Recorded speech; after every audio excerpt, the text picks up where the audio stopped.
नमस्कार। आओ सीखो की इस वीडियो क्लास में आपका स्वागत है। मैं हूं कैलाश शर्मा और अब बारी है सेंटेंसेस की। जैसा मैंने आपसे बताया कि अक्षर अक्षर जोड़ करके शब्द बनते हैं, शब्द शब्द जोड़ करके वाक्य बनते हैं। हालांकि पिछले बेसिक इंग्लिश कोर्स का जो हमारा वीडियो का सीरीज था, उस सीरीज में जो 15वां वीडियो था, उसमें सेंटेंसेस का एक मोटा मोटा इंट्रोडक्शन आपको करवा दिया गया था, क्योंकि आवश्यकता इस बात की थी कि नाउन्स, प्रोनाउंस, इन तमाम शब्दों को कब हम सब्जेक्ट की तरह इस्तेमाल करेंगे, कब ऑब्जेक्ट की तरह इस्तेमाल करेंगे और किस तरह से वर्ब्स उनको जोड़ करके संयोजित करेगी, किस तरह से उनको लिंक करेगी, ये बताने के लिए सेंटेंस का एक बहुत ही बेसिक इंट्रोडक्शन आपको 15वीं यूनिट में, यानी बेसिक इंग्लिश कोर्स की 15वीं यूनिट में आरती मैम ने कराया था और बहुत ही सुंदर तरीकों से उन्होंने चीजें बताई थी आपको। उसको थोड़ा सा टच करते हुए अब हम आगे बढ़ेंगे सेंटेंसेस की ओर, और उसके बाद बारी आएगी टेंसेस की, और टेंसेस के बाद हम फिर से कंक्लूड करेंगे सेंटेंसेस पर। और ये सब सीखने के लिए अब हम अपना अगला स्टेप आज से लेना शुरू करते हैं। तो चलिए तैयार हो जाइए सेंटेंसेस सीखने के लिए। सेंटेंस के बारे में बेसिक इंग्लिश कोर्स की 15वीं यूनिट में आरती मैम ने आपको बताया था कि किसी भी विचार यानी आइडिया की जो इकाई होती है, यूनिट होती है, उसे वाक्य कहते हैं। हम जब भी सोचते हैं तो हम अलग अलग छितरे बिखरे शब्दों में नहीं सोचते, हम हमेशा वाक्यों में सोचते हैं। यानी हमें कुछ विचार आएगा तो एक वाक्य के रूप में आएगा। जैसे मान लीजिए मेरी कुछ खाने की इच्छा हो रही है, तो मैं विचार करूंगा मुझे फलां चीज खानी है। मैं भूखा हूं, ये एक वाक्य है। मुझे भूख लगी है, ये एक वाक्य है। मुझे सोना है, आई एम फीलिंग स्लीपी। मुझे नींद आ रही है, नींद जैसा लग रहा है। अंग्रेजी में हो चाहे हिंदी में हो, जब भी आप विचार करते हैं तो एक वाक्य के रूप में करते हैं। तो ये तो हमने पिछली बार समझ लिया था, और साथ ही साथ हमने ये भी समझा था कि वाक्य एक शब्द या शब्दों के समूह को कहा जाता है जिसका पूरा पूरा अर्थ निकले। एक शब्द भी वाक्य हो सकता है और एक शब्दों का समूह भी वाक्य हो सकता है, पर शर्त एक ही है, उसका अर्थ पूरा पूरा निकलना चाहिए। A sentence is a word or a group of words that makes a complete sense, जिसका पूरा पूरा अर्थ निकले।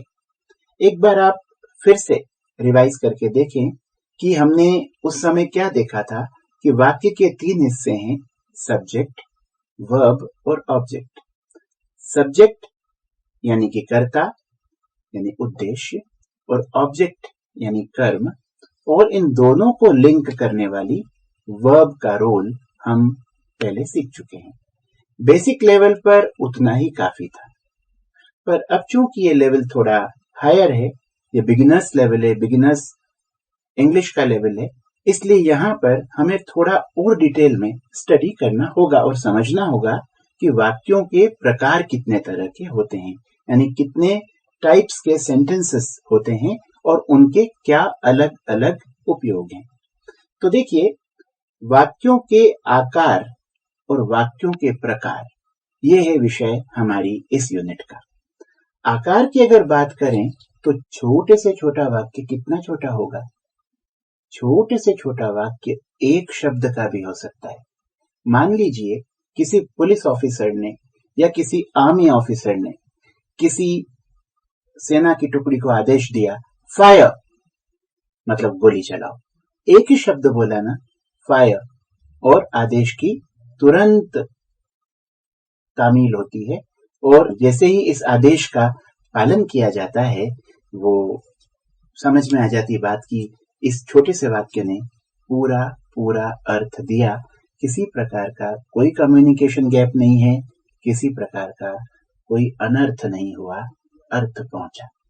ऐसे ही आप किसी से कहें स्टॉप, तो मतलब होगा रुक जाओ। आपने कहा वेट, मतलब इंतजार करो। आपने कहा लुक एट द बोर्ड, तो इसका मतलब हुआ देखो।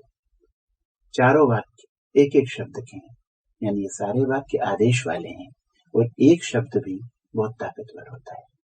अगर ग्रामेटिकली आप करेक्ट सेंटेंस बना रहे हैं तो एक शब्द का भी हो सकता है, और अगर बात करें लंबे वाक्यों की तो वो कितने भी शब्दों के होते हैं।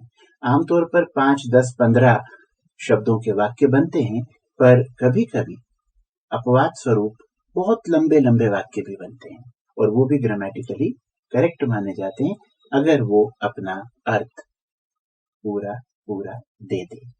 तो वाक्य की परिभाषा है शब्द या शब्दों का समूह जो पूरा पूरा अर्थ दे। वाक्य के आकार की बात करने के बाद अब हम बात करते हैं वाक्यों के प्रकार की। जो वाक्यों के प्रकार है उन्हें दो तरीकों से समझा जा सकता है, यानी दो तरीके हैं उसे क्लासिफाई करने के, दो तरीके हैं वर्गीकरण के, दो तरीके हैं उनको अलग अलग प्रकारों में बांटने के। पहला तरीका है कि वाक्य को हम सिंपल, कंपाउंड और कॉम्प्लेक्स, सिंपल, कंपाउंड और कॉम्प्लेक्स, इन तीन आधारों पर वाक्यों की व्याख्या करते हैं। सिंपल को हम हिंदी में कहते हैं साधारण वाक्य, सिंपल सेंटेंसेस, साधारण वाक्य। कंपाउंड को हम कहते हैं संयुक्त वाक्य, कंपाउंड सेंटेंसेस यानी संयुक्त वाक्य। और तीसरा है कॉम्प्लेक्स सेंटेंसेस यानी जटिल वाक्य, यानी सरल से जटिल यानी कठिन की तरफ और बीच में संयुक्त वाक्य। अब इनको समझना इसलिए अभी एडवाइजेबल नहीं है क्योंकि इनको जानने के लिए हमें दो शब्द और समझने पड़ेंगे। दो शब्द नहीं है, दो कॉन्सेप्ट्स हैं, और वो कॉन्सेप्ट्स हैं फ्रेजेस और क्लॉजेस। तो ये थोड़ा आगे हम समझ लेंगे, उसके बाद इस पर आ जाएंगे। पर वाक्यों को क्लासिफाई करने का यानी अलग अलग वर्गों में बांटने का एक और तरीका है, और वो तरीका है वाक्य का फंक्शन, वाक्य का काम। यानी वाक्य कोई सूचना दे रहा है, किसी चीज की हाँ कह रहा है, किसी चीज के लिए मना कर रहा है, कोई सवाल कर रहा है या आश्चर्य व्यक्त कर रहा है, या वाक्य के द्वारा हम आदेश दे रहे हैं, यानी वाक्य आदेश दे रहा है, वाक्य निवेदन कर रहा है। तो उसका फंक्शन यानी उसका काम देख करके उनको हमने चार कैटेगरीज में बांटा है। सबसे पहली और सबसे आसान कैटेगरी होती है इंपेरेटिव सेंटेंसेस, यानी आदेशात्मक और निवेदनात्मक वाक्य। सरल भाषा बताऊं तो सरल भाषा होगी सेंटेंसेस ऑफ कमांड, यानी आदेश वाले वाक्य, ऑर्डर देने वाले वाक्य, ऐसे समझ लें। दूसरे हैं सेंटेंसेस ऑफ रिक्वेस्ट, यानी कि निवेदन वाले वाक्य, यानी आपको आदेशात्मक, निवेदनात्मक अगर कठिन पड़ता हो तो आदेश वाले, ऑर्डर वाले और निवेदन वाले, ऐसे दो वाक्य याद रख लीजिए। और ये दोनों प्रकार जो हैं वो आते हैं इंपेरेटिव के तहत, इनको कहते हैं इंपेरेटिव सेंटेंसेस।